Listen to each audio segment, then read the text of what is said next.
Hi friends, my name's Tammy and this is my booktube channel, Believe in Your Shelf. And today I have for you a video that I've been wanting to make for many months.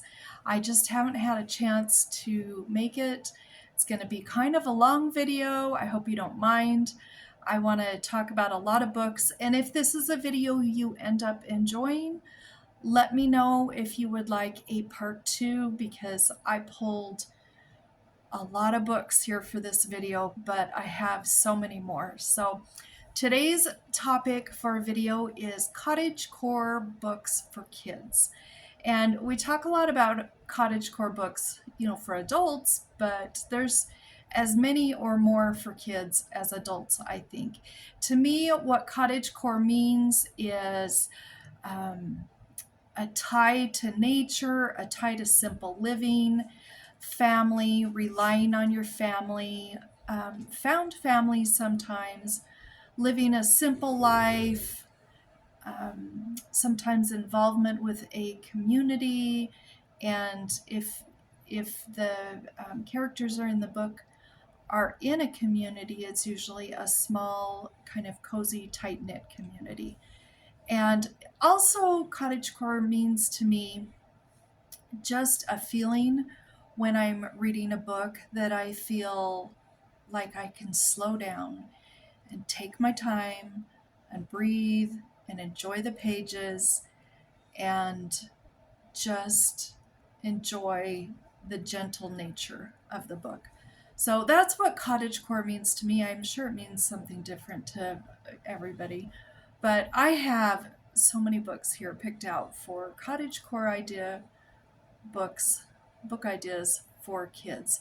So if you have your own kids or nieces and nephews or grandkids, or you're a teacher and you're looking for these kinds of books, maybe you'll find some here you've never heard of and would like to read or read aloud or get into the hands of a child.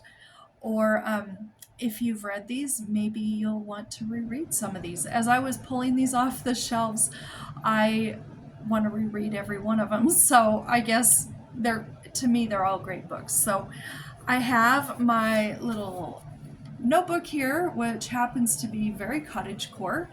And I bought this on Amazon, and this is the notebook that I use to keep track of anything relating to booktube and video ideas. So I've made a list of a bunch of books, and I've been working on that for a while and trying to jot down ideas as they came to me, why they feel like they're cottagecore to me. And then I've also found various descriptions online and little thoughts or nuggets of why they could be considered cottagecore. So I'm going to share all of those. I'm going to have to look down quite a bit because I have pages and pages of notes. So it's going to be a long one, guys. I hope that's okay. The first book I have here, I will go through these books as quickly as I can. I'll tell you the title, the author, maybe a little bit about the book, but only a tiny bit, and then some notes on why it's cottagecore. The first book I pulled out was Charlotte's Web by E.B. White. And this one is a great book. It's a story about a little girl who lives with her family, her mom and her dad and her brother, and they are on a farm. They also live close to, I think it's her uncle's farm, uncle and aunt, and she saves this little pig. He's the runt, and he would have been killed because he was the runt of the litter, but she raised him until he was old enough to live on his own. And it's just the story of him and his friend, the little spider named Charlotte, and this little girl, and all of the other farm animals. Now, why I say that one is cottagecore is it has friendship, life on the farm, nature, kindness, cyclical patterns of life, and rural life. So the second book I have, I don't have a copy of it by itself. This is the bind-up of the first 5 novels, the Little House books, the first 5 novels of Laura Ingalls Wilder. And the one that I have written down here is the first one, Little House in the Big Woods. And I think this is more from the Little House on the Prairie cover, but it is included in this bind up. Really pretty cover. Back's even really pretty. And I know that you know what Little House on the Prairie is about in the whole series, the books in those series. But I have Life in the Woods, living close to nature, raising animals, growing food, and enjoying simple pleasures. Another book I pulled out was this was a favorite. These are all favorites of mine. I've read these all so many times. But I remember reading this as a kid, and oh, I wanted to be this boy so badly. My Side of the Mountain by Jean Craighead George. And this is the story about a young man, I would say he's probably 12-ish years old, 12 or 13. And he leaves town one day and gets on a bus, leaves a big city, and goes out to a very rural area that has mountains, and he decides to stay there clear up through wintertime, and he wants to live next to nature and get away from all the hustle and bustle type things of life. And he also raises this I think it's a falcon, peregrine falcon, while he's out there. And I have written down for this book, Surviving and Living Off the Land, Self-Sufficiency, and a Close Connection to Nature. Where the Red Fern Grows by Wilson Rawls. Now, I'm pretty sure that this author was from my town, and our library has a statue of this boy and his dogs out in front of the library, and I've known about that statue my whole life, and I love this book. I'm sure you've probably heard all about it, but it is about a boy who wants to raise some coon hunting dogs, and he saves his money and he ends up purchasing these two dogs. He trains them, and it's his story of him with his dogs. This is a real tearjerker. If you've never read it, make sure you have tissues handy. That's all I'm going to say about that. So what I have written down, rural life, beauty of nature, nostalgic look at simple life. Next book I have, you can't tell really from the cover. Can you tell what that is from the cover? Tell me if you were able to guess. This is Little Women by Louisa May Alcott, and my mom gave me this copy of Little Women. This used to be hers, and it's a gorgeous older copy. And Little Women is a story about four sisters and their family life, their relationships between each other, and some friends and people that they meet. And I have written down why I think it's cottagecore is its quiet moments of reflection, connection to nature, and warm family ties. That's what I feel when I read that. Anne of Green Gables by L.M. Montgomery. This, of course, has to be on a list of cottagecore books. Oh, I can't tell you how much I love this book. This is a true comfort read to me. And this is the story about Anne. She's an orphan, and she is adopted by a pair of siblings, and they're older, and they are thinking they're adopting a little boy to come help them on their farm. And their names are Marilla and Matthew, I believe. And they think they're getting a boy orphan, and they end up getting Anne.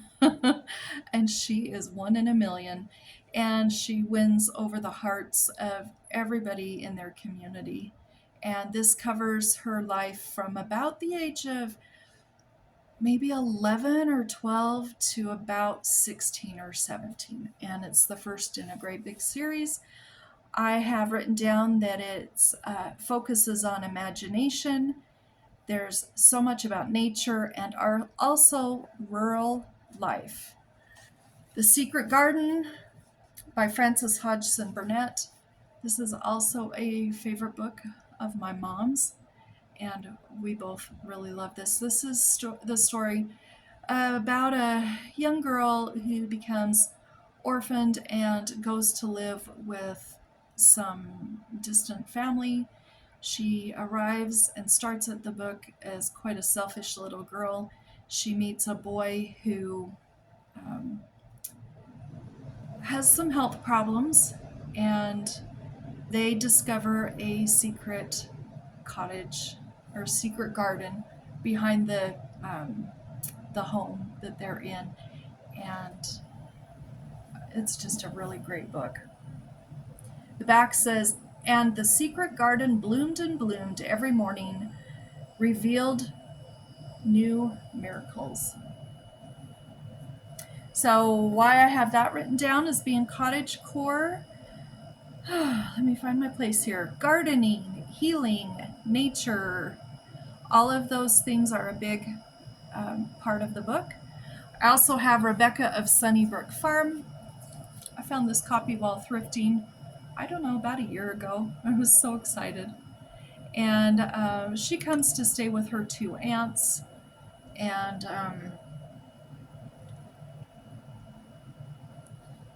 I kind of think this reminds me a lot of Anne of Green Gables. I enjoy this book as much as Anne of Green Gables. I thought it was really, really good. Don't make me choose between the two.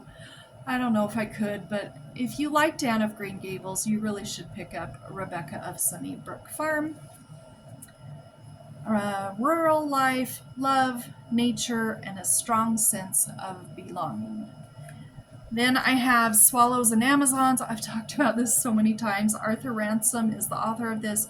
He wrote a whole series of books, and the swallows are the siblings in one family, and the Amazons are two sisters who are in a different family.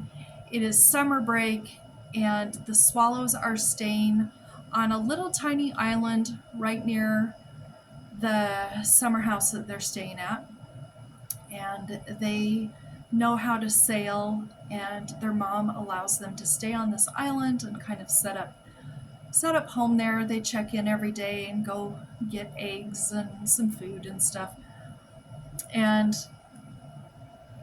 this is so fun. This is between these two sets of kids. They just have so many adventures over the summer. I can't even begin to tell you how wonderful this book is.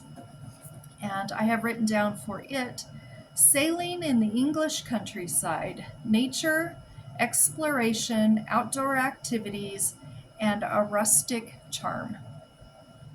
My next book I have is also another favorite of my mom's, A Little Princess by Frances Hodgson Burnett. And on the back it says, if I am a princess in rags and tatters, I can be a princess inside. That's the back. Great covers. And this is a girl who she's from quite a wealthy family. And there's a bit of a tragedy. She ends up staying at this kind of an orphanage or school, I guess you can say. And the lady who's in charge is pretty mean to her, but she never loses her cheerful attitude, her positive attitude. And I love this book too. I have written down for that, Imagination, Resilience, Kindness, and Simple Beauty. I have The Borrowers by Mary Norton. I hope you've all read this book. This was so good. So this is a story of a family who are all just little tiny.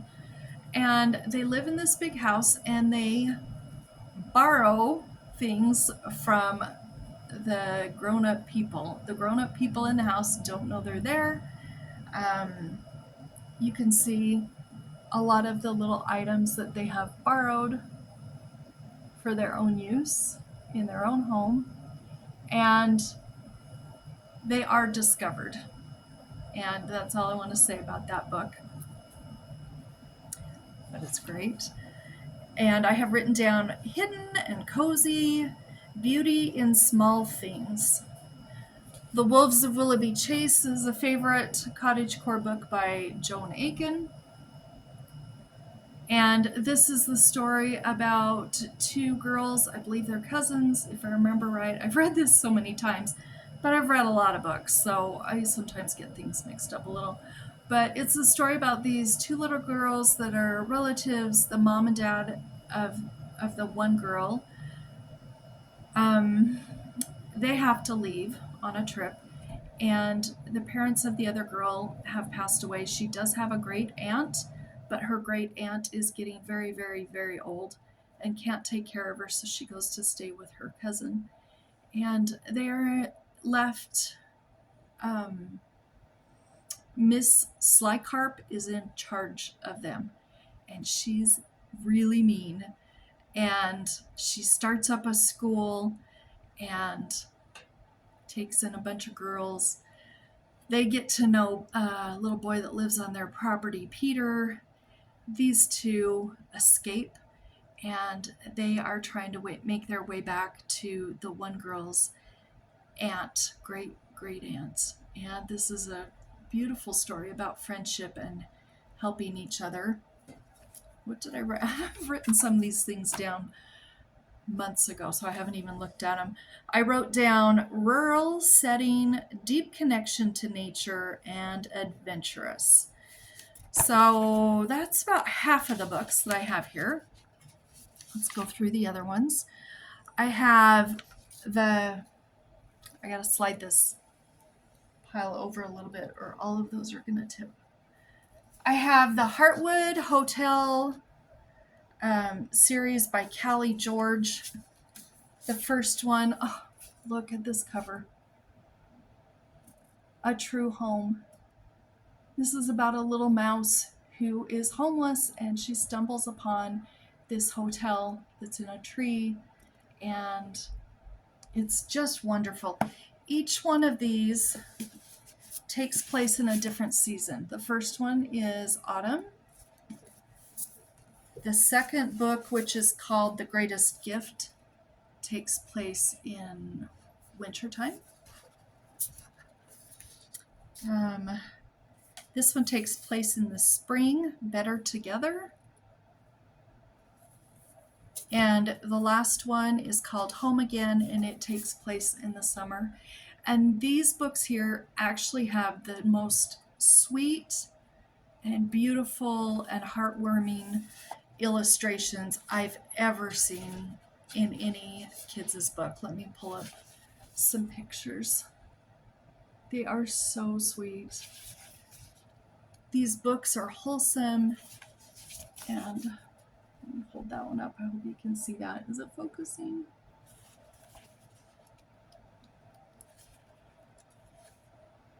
And I can't recommend these enough.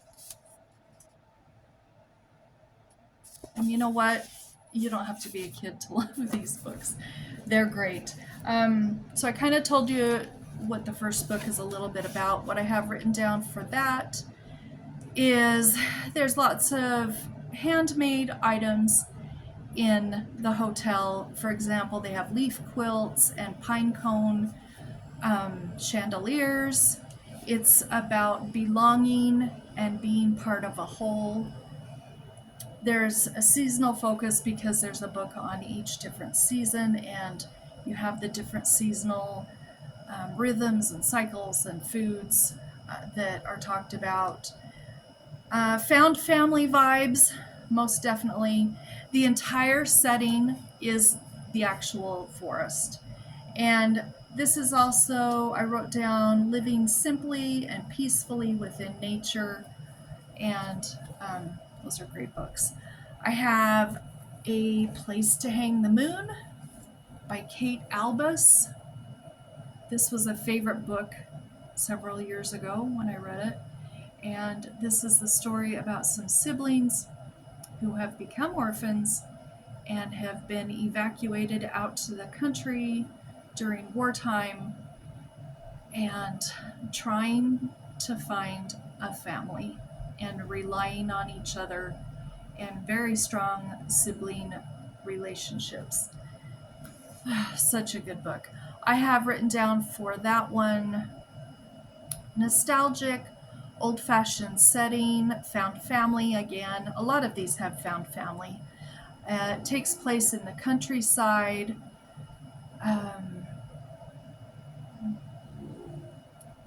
And some other things I can't read in my handwriting.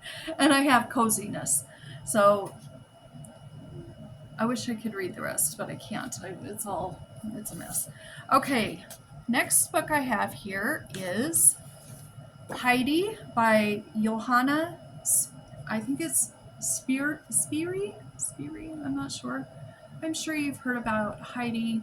It's about the story of, again, a little orphan girl, and her parents have died. Her aunt doesn't want to take care of her, so she sends her niece, Heidi, to live with her grandpa up in this mountainside. And there is a little boy there that she becomes friends with that's a goat keeper. She does, for a short time, move to a different place, and she lives with a girl who needs her help. And this is just a lovely story with lots of nature and family-filled moments. And what I wrote down for that one is rural setting, slow-paced living, a place you can dream about. It's about the countryside and the life there, all the nature surrounding with the animals. And that's all I think I have on that one. Next book I have is A Girl of the Limberlost by Jean Stratton Porter. Oh my gosh, I love this book so much. We read this for a family book club many years ago. Long time ago. Maybe it wasn't even the family one. Maybe it was just one that was partial family and partial friends that we started. I don't know. We've had a lot of book clubs in our family. But this is the story about, I don't know, is her name Elnora? I feel like it's Elnora. And this is a story of forgiveness and coming back together with family through love. This is also about nature. This is about self-sufficiency. And it's just a very slow-paced, sweet story. And she also collects moths.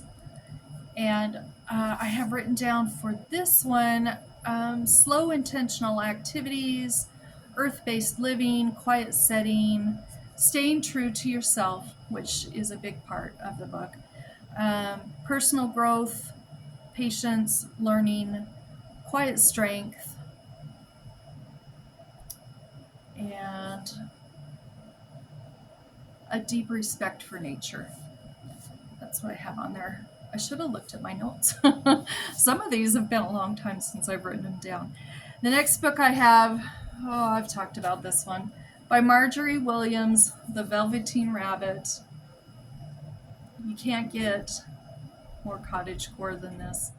This is about a little stuffed animal, a little rabbit, who becomes real through love and kindness from a little boy, and how he makes this little rabbit become real.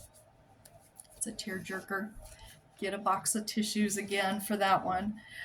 What I have for this one is natural beauty, a homey setting, nostalgia, simplicity. Then I have a book I recently read, The Boxcar Children by Gertrude Chandler Warner. And this is, again, about some orphans. Does cottagecore have to do with orphans? I don't know. A lot of these are orphan books. But and also an interesting thing here is a lot of them are about siblings too. But these are some siblings that have become orphans, and they're supposed to go live with their, it's either an uncle or grandfather, I can't remember now. But they've only heard bad things about him, so they decide they're just not going to go. They're going to go live off the land, find somewhere to make a home, and just try and stay alive and not go to their grandparents' house or grandfather's house. I think it's a grandfather. And this was really good.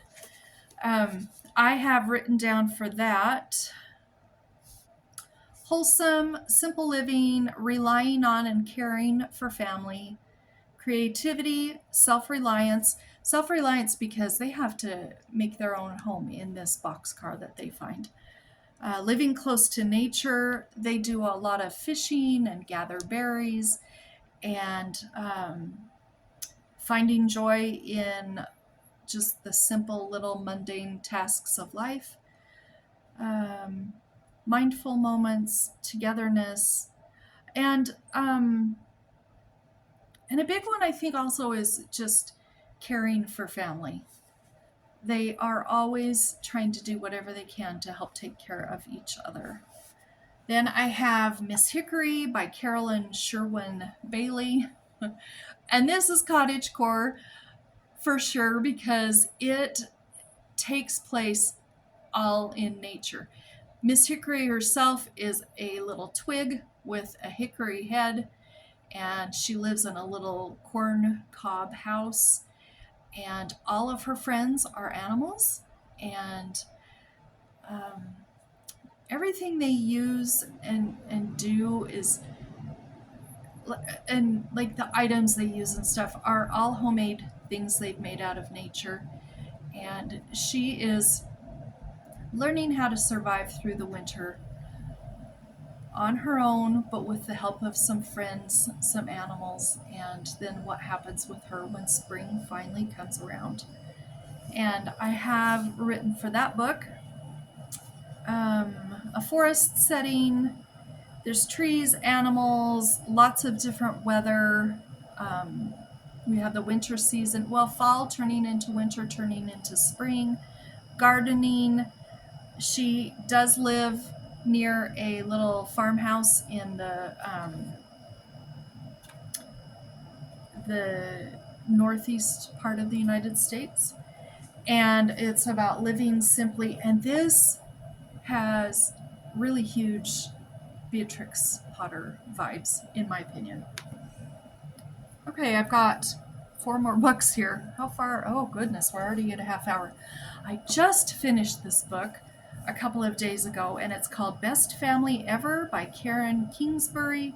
And this is about the Baxter siblings, which I guess she's written a whole bunch of books about. But this is the first one in the series about the Baxter siblings as children. And this was just delightful. This was all about family and just family. I just want to say, well, it's called Best Family Ever, and it really is about family, about relying on each other, about sometimes those little arguments you get into, and forgiveness and moving on with life. And it was delightful. Look at that cover. I just love that cover. And what I wrote down about this one was that it was gentle and wholesome. It was very strong on family bonds. Living simply, also living within a community, and being a part of a community. Then I have The True Gift by Patricia MacLachlan or MacLachlan. I'm not sure how to pronounce her name. But this is the story about 2 little children. They're going to visit their grandparents. They go every Christmas time for their Christmas break to visit their grandma and grandpa, and they are concerned about the little white cow on their grandparents' farm that doesn't have any friends. And they are trying to solve that problem. It's a really short book, quick to read. And I have cozy, rural setting, set on a grandparents' quiet farm, slow-paced, small town. Family and animals are both very important in this book. And it's also about kindness and giving and having empathy for others, whether they're people or animals. This is also one I read not too long ago called No Children, No Pets by Marion, Holland. It is the story about a group of siblings and their mom who leave their home for different reasons, and they've inherited this hotel from like a great uncle or somebody, some relative that they haven't had much to do with, but at this little, well, it's not a hotel, it's more of an apartment building, I should say. And at this apartment building, the rules are no children, no pets. And of course, they have children and they have a cat. And this one here is about them, how do I say this? Fitting in with their new community, being the renters that live in this apartment building. And it's also about making do with what you have and trying to stay positive. And it is a lot about siblings, and there is some cat stuff, pet stuff, a little bit of nature stuff. Found family also in there. I also have written down cozy, small town, relying on and helping family and others, humor, pets, and found family, which I've already said. And then the last book I pulled out is Love, Ruby, Lavender by Deborah Wiles. Another great book. I love every one of these books. I highly recommend them all. And they are all clean, wholesome books. There's no swearing and nothing that you would be embarrassed to know little ones or middle graders were reading. But this is a story about Ruby Lavender. She lives there with her parents, and her grandma lives close by. Her grandma is her very best friend, and they are up to all kinds of shenanigans. And one day she finds out her grandma is leaving for at least the whole summer, maybe fall, maybe longer, to go to Hawaii to see a brand new baby grandchild. And she wants to go spend time with that family and her new grandchild, and she just feels completely abandoned. These are some of the chickens of hers and her grandma's.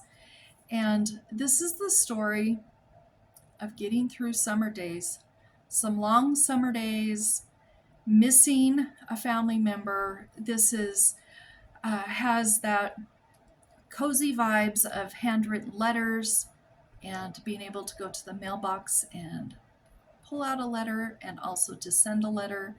This also,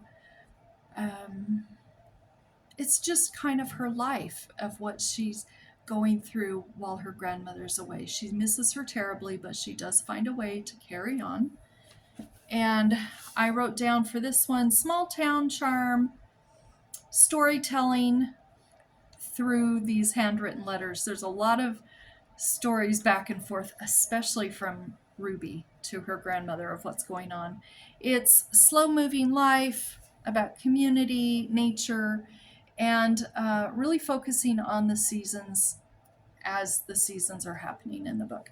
So those are a bunch of the books that I have read. I've got more Cottagecore books for kids. If you're interested, I could do another part 2, in a couple months. But I have one other book that I haven't read yet. And I just had to pull it out and show you because the cover is amazing. There's no illustrations in the book, but it's called by Carol Watson Rankin, Dandelion Cottage. Look at that cover.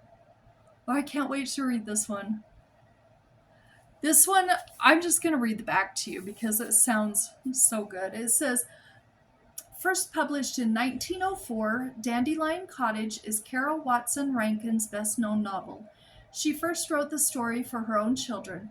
The novel became a regional classic in the Midwest. It tells of 4 young girls who negotiate the use of a derelict cottage as a playhouse by pulling dandelions for the owner, prosperous Mr. Black. Mr. Black, Mr. Black, the Mr. Black character is based on Marquette businessman and philanthropist Peter White. Is Marquette a place? Maybe that's a place. And the original Dandelion Cottage is also a real house that is still standing to this day. So, oh, there are some illustrations in here. Not very many. Ooh. It says, "We're the people that have been deceived," said Mrs. Milligan. Look at that. Ooh, she does not look happy. And look at that hairdo. Let me see if there's any other pictures I can find real quick. I don't know. There's got to be more in here, but I can't find them off real quick. So I just wanted to leave you with one book as something you might be wanting to check into. I can't tell you what it's about really or how great it is, but I think it's going to feel very cottagecore when I read it. So I hope that you have found something you might want to read or reread in this pile of books I've shown you. And as you can tell, I guess I'm in my middle grade cottagecore era. So if you have any ideas of middle grade cottagecore books for kids, let me know down below, and I'll talk to you later. Bye-bye.